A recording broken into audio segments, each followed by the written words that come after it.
Hello friends, welcome back Spain news channel நண்பர்களே. இன்றைக்கி இந்த வீடியோவில் மிக முக்கியமான தமிழ் புத்தாண்டு ராசி பலனை தான் ரிஷப ராசிக்காரங்களுக்கு பார்க்க போகிறோம். வரக்கூடிய ஏப்ரல் மாதம் 14ஆம் தேதி சித்திரை 1ஆம் நாளானது பிறக்கக்கூடிய இந்த நாள் தான் தமிழ் புத்தாண்டு என்று அழைக்கப்படுது. இந்த புத்தாண்டில் மாற்றம் தரக்கூடிய ஆண்டாக ஒவ்வொரு ராசிக்கும் அமைய போகிறது. ஆக்சுவலி மாற்றம் தரக்கூடிய ஆண்டாக அமைய வேண்டும் என்பதே எல்லோருடைய எண்ணமாகவும் இருக்கும். அந்த வகையில் இந்த தமிழ் புத்தாண்டில் ரிஷப ராசிக்காரங்க எப்படி கவனமாக இருக்கணும், என்னென்ன பலன்கள் உங்களுக்கு கிடைக்கும் அப்படிங்கிற பலன்களை தான் ஜோதிட வீடியோவாக இந்த வீடியோவில் விரிவாக பார்க்க போகிறோம். ஸோ ரிஷப ராசிக்காரங்க இந்த ஒரு வீடியோவை ஸ்கிப் பண்ணாமல் பாருங்கள். ஸோ அப்போ தான் உங்களுக்கு என்ன பலன் கிடைக்கும் அப்படிங்கிறத தெரிஞ்சு அதற்கேற்ப நடந்து பயன் பெற முடியும். ஆக்சுவலி ஒவ்வொரு கிரகங்களுமே ஒரு குறிப்பிட்ட கால இடைவெளியில் ஒரு ராசியிலேருந்து இன்னொரு ராசிக்கு பயிற்சியாவது வழக்கம். இந்த கிரக மாற்றமானது ஒவ்வொரு ராசிக்காரங்களுக்கும் சுப பலன்களையும் தெரியும், அட் த சேம் டைம் அசுப பலன்களையும் ஏற்படுத்தும். அது எப்படி கிரகங்கள் அமைதோ அதை பொறுத்து பலன்கள் கிடைக்கும். அந்த வகையில் ஏப்ரல் 14ஆம் தேதி தமிழ் புத்தாண்டு பிறக்க இருக்கும்போது பிறக்கக்கூடிய இந்த நேரத்தில் சனி மற்றும் குரு சேர்ந்து திரிகோண சேர்க்கையோடு பிறக்க போகிறாங்க. இந்த சேர்க்கையோடு பிறக்கிறதுனால இந்த வருடமே ஒரு முக்கியமான வருடமாக அமையப்போகுது. ஆக்சுவலி ஒவ்வொரு தமிழ் வருடத்திற்கும் ஒவ்வொரு பெயர் இருக்கும். இப்போ பிறக்கக்கூடிய வருடத்துடைய பெயர் பிரபவ தமிழ் புத்தாண்டு வருடம். ஸோ இந்த பிரபவ தமிழ் புத்தாண்டு வருடத்தில் திரிகோண சேர்க்கையினால் என்ன மாதிரியான மாற்றங்கள் உங்கள் வாழ்க்கையில் சந்திக்க போகிறீங்கிறத கரெக்டாக நீங்கள் தெரிஞ்சுக்கணும். அசுபமாக இருந்தாலும் சரி, இல்லை சுப பலன்களாக இருந்தாலும் சரி, என்ன பலன்கள் அப்படிங்கிறத கரெக்டாக தெரிஞ்சு அதற்கேற்ப நாம் நடந்துக்கணும். அப்போ தான் உங்களுக்கான பலன்கள் கண்டிப்பாக கிடைக்கும். சரி, இப்போ நாம் உங்களுக்கு தமிழ் புத்தாண்டு பலன்களை வாங்க பார்க்கலாம். ஸோ ரிஷப ராசினருக்கு 2026 தமிழ் புத்தாண்டு பிரபவ வருடம் எப்படி இருக்கோ, எந்த விஷயங்களில் உங்கள் ராசிக்காரங்க கவனமாக இருக்கணும், எந்த விஷயங்களில் உங்களுக்கு அதிர்ஷ்டம், தொழில் வளர்ச்சி, வேலை, திருமணத்திலலாம் என்ன மாதிரியான பலன் கிடைக்கும் அப்படிங்கிறது எல்லாமே இந்த வீடியோவில் ஒன் பை ஒன்னாக ஷேர் பண்ணுறேன். எல்லா தாள்களையுமே இந்த வீடியோவில் தெரிஞ்சுக்குங்க. ரிஷப ராசியில் பிறந்த நேயர்களுக்கு பிரபவ வருடம் உங்கள் ராசியில் 10ஆவது இடத்துல, அதுவும் தொழில் மற்றும் கர்மஸ்தானத்தில் பிறக்க இருக்குது. இந்த இதில் பிறக்க இருக்கிறதுனால இது உங்களுடைய சிந்தனைகளை நேர்மையாக மாற்றும். அதோடு மதிப்பும் செல்வாக்கும் உங்களுக்கு உயர செய்யும். எல்லாத்துக்கும் மேலே படிப்படியாக பெரிய முன்னேற்றமும் எதிர்பாராத வகையில் மாற்றங்களும் நன்மைகளும் தரக்கூடிய ஆண்டாக அமையப்போகுது. இது ஆண்டு பிறந்த நவம்பர் மாத இறுதியில் இருந்து அதிர்ஷ்டம் உங்கள் பக்கம் செல்லும்படி மாற்றங்கள் நிகழும். இது மாதிரி நிறைய பாசிட்டிவான விஷயங்கள் உங்களுக்கு நடக்கும். உங்கள் ராசிக்காரங்களுக்கு 2026 தமிழ் புத்தாண்டு பற்றி விரிவான ராசி பலனை இப்போ ஷேர் பண்ணுறேன். விரிவான பலனை இப்போ தெரிஞ்சுக்குங்க. ஃபஸ்ட்டு உங்கள் ராசிக்காரங்களுக்கு தமிழ் புத்தாண்டு 2026 பொதுவாக என்ன நடக்கும் அப்படிங்கிற பொது பலனை ஃபஸ்ட்டு சொல்லிடுறேன். முதல்ல பொது பலனை தெரிஞ்சுக்குங்க, அதுக்கப்புறம் டீப்பாக பலன்களை அதில் என்ன கிடைக்குங்கிறத வாங்க பார்க்கலாம். பிரபவ ஆண்டு ரிஷப ராசினருக்கு பெரிய சாதனைகள் செய்யக்கூடிய ஆண்டாக இருக்க போகுது. சின்ன சாதனையில் எல்லாம் பெருசாக செய்கிற மாதிரி ஆண்டாக இருக்கும். உங்களுடைய அனுபவமும் அறிவும் உங்களுக்கு கை கொடுக்கக்கூடிய ஆண்டாக அமையும். இதில் ஒரு ஸ்பெஷல் என்னன்னா, நேர்மறையான எண்ணங்கள் உங்களுக்கு துணையாக இருக்கும். அப்போ பாசிட்டிவாக திங்க் பண்ணணும். புதிய பொறுப்புகளும் அதிகாரங்களும் உங்களை தேடி வரும். அதோடு ஆண்டுடைய தொடக்கத்தில் ஒரு காலம் அலைச்சல்கள் இருந்தாலும் தடைகள் அனைத்தும் உடைக்கப்பட்டு தொழில் பயங்கரமாக மேம்படும். அதோடு உத்தியோகத்தில் கூட எதிர்பாராத அளவுக்கு வளர்ச்சியும் முன்னேற்றமும் உண்டாகும்.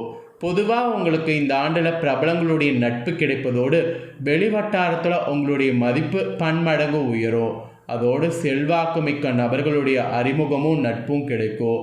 பொதுவாக பார்த்தீங்கன்னு வச்சுக்கோங்களேன், இப்படி ஒரு கெத்தான ஆண்டாக உங்களுக்கு அமைய போகுது. ஸோ இந்த கெத்தான ஆண்டை நீங்கள் இன்னும் டீப்பாக எப்படியெல்லாம் இருக்கும் அப்படிங்கிறத தெரிஞ்சு அதற்கேற்ப நடந்துக்கணும்.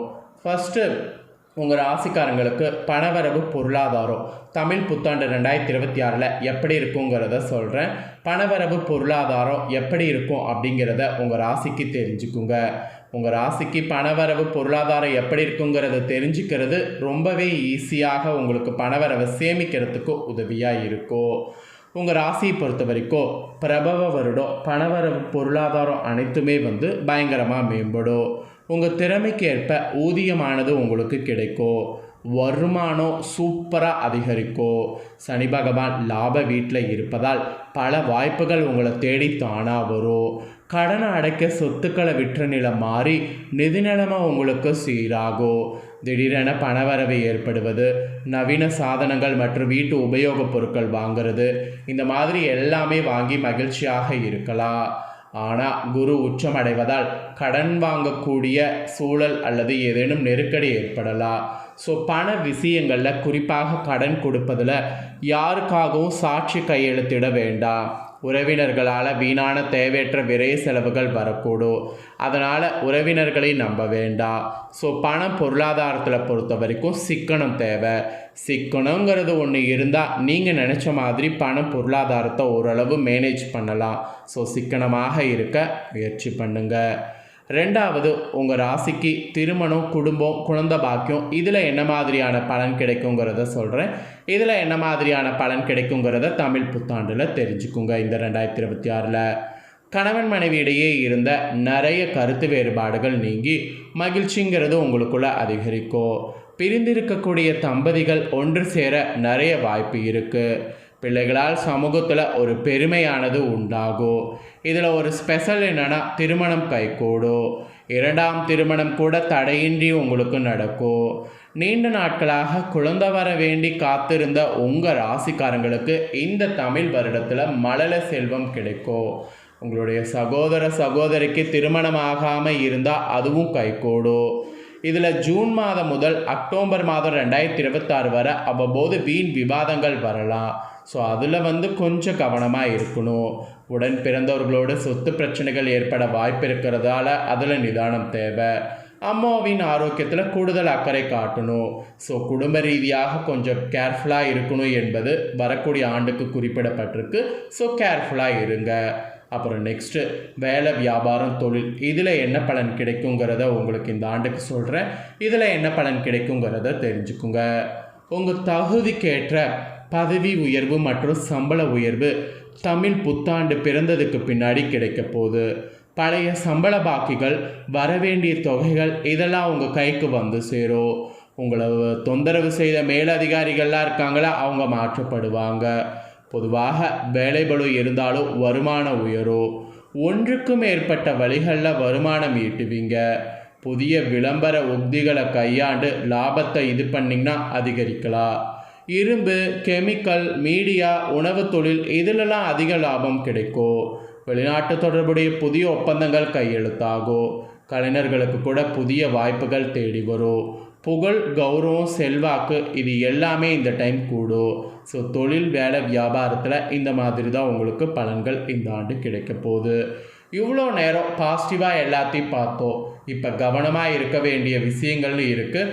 அதெல்லாம் என்னங்கிறத சொல்கிறேன். அதை தெரிஞ்சு அதில் மட்டும் இந்த வருடம் கவனமாக இருங்க. ஃபஸ்ட்டு, கடன் வாங்குவதை முடிந்த அளவுக்கு தவிர்க்க வேண்டும். இதுதான் ஃபஸ்ட்டு செய்ய வேண்டிய விஷயம்.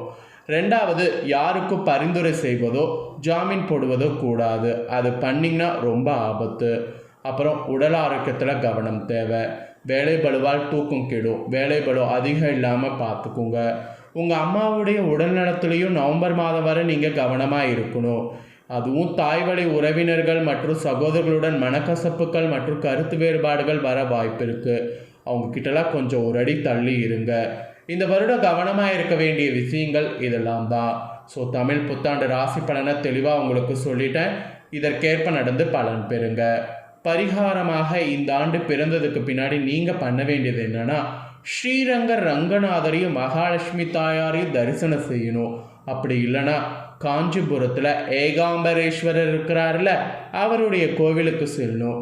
இந்த ரெண்டில் எது செய்தாலும் வாழ்வில் மேன்மை தரும். ஸோ வாழ்வில் மேன்மை தரக்கூடிய ஆண்டாக அமைய இந்த ரெண்டில் ஏதாவது ஒரு இதை பரிகாரமாக நீங்கள் செய்ய வேண்டும். ஸோ இந்த வீடியோவை இப்போ நீங்கள் பார்த்து முடிச்சுட்டு இது உடனே லைக் பண்ணி உங்கள் ஃப்ரெண்ட்ஸ் ஃபேமிலிக்கு ஷேர் பண்ணுங்கள். உங்கள் ஃப்ரெண்ட்ஸ் ஃபேமிலியில் இருக்கிறவங்களும் வீடியோவை பார்க்கட்டும். அவங்களும் பார்த்தீங்கன்னு வச்சுக்கோங்களேன், ரிஷப ராசிக்காரங்களாக இருந்தாங்கன்னா இந்த தாள்களை தெரிஞ்சு இதற்கேற்ப நடக்கட்டும். இதே போல் புதிய தாள்களை தெரிந்து கொள்ள சேனலை சப்ஸ்கிரைப் பண்ணுங்கள், கூட பெல் பண்ண ப்ரெஸ் பண்ணுங்கள். இன்னும் தமிழ் புத்தாண்டு பற்றி நிறைய வீடியோ வரும், அது எல்லாமே தெரிஞ்சுக்க கண்டிப்பாக சப்ஸ்கிரைப் பண்ணி பெல் பண்ண ப்ரெஸ் பண்ணுங்கள். வேறொரு வீடியோவில் வந்து சந்திக்கிறேன். நன்றி.